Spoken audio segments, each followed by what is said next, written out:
All right, so let's just dive right into the question a lot of people are asking. Why a March for Life after Roe is gone?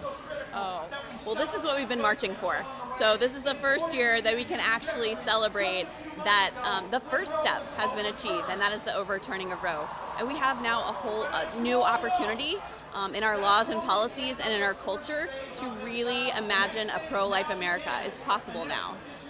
Yeah, and that's exciting and very interesting to see, but the battle's not over, right? You know this at ADF. You guys are on the front lines of this battle.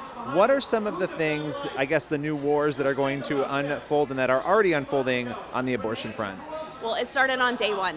So when Dobbs was decided, immediately we had sort of both sides. The states had been ready to protect life. We had 13 trigger laws where people of different states had said, we want to protect life completely as soon as Roe's overturned.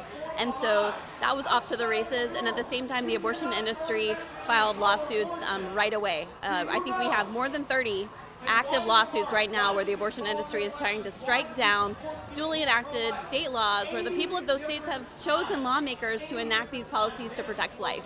So that's the biggest battle right now. On a positive note, we right now have 22 states with heartbeat or better laws to protect life from abortion, and I think that's a wonderful thing that we couldn't even imagine, 1 year ago today. So that's some things to look forward to, and I think that's what we'll be seeing. One of the other battlefronts that's a really interesting one that maybe people don't know a lot about is the abortion pill, right? Which is actually two different medications. The actual legalization of this by the FDA years ago has been under fire. There's a lawsuit that ADF is involved in. Can you talk a little bit about that? Yes. Chemical abortion is extremely dangerous. Abortion in the first place isn't healthcare. But when the FDA approved chemical abortion back in 2000, it was done through a very backdoor, illegal process. The safety tests were not done. The safety regulations weren't attached when they put it onto the market. And they had to categorize pregnancy as an illness to even get this drug approved. We've been fighting this for years and years and years, and we've been stonewalled by the FDA. And finally, in November, we filed a lawsuit to have that drug taken off the market. Chemical abortion, unfortunately, now constitutes almost 60% of abortions, where women are often getting these deadly drugs off the internet and committing the abortions at home by themselves without ever seeing a physician to see how far along in pregnancy they are or whether they have an ectopic pregnancy or other risks. So it's extremely dangerous to women and girls' health, and we are asking the FDA to put a stop to it and do their job, which is to actually protect the health and safety of Americans. Well, the ectopic part of that is the most alarming, right? I mean, if you don't know that you have an ectopic pregnancy, you haven't seen a doctor, and now you're getting the drug from a drugstore, right, as a prescription, or through the mail, there's a lot of issues that could develop there.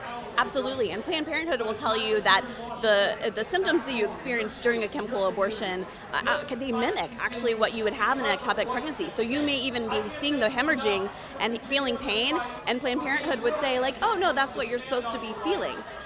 Our plaintiffs in this lawsuit are actually, many of them are emergency room doctors who have been treating these women who were given the pills, who began hemorrhaging at home and experiencing these horrible symptoms and had to go into the emergency room with retained fetal parts, sepsis infection, leading to often hysterectomies, blood transfusions.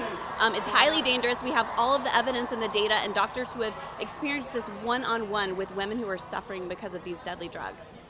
So where can people go if they want to know more about this case, keep up with what ADF is doing? Oh yes, I would love for anyone to go to adflegal.org. All of our life-related cases are there on our case page. You can follow along, sign up for our news releases, and if you feel led, become part of the movement. Pray for our cases, support us. Thanks so much for your time. Really appreciate it. Thank you.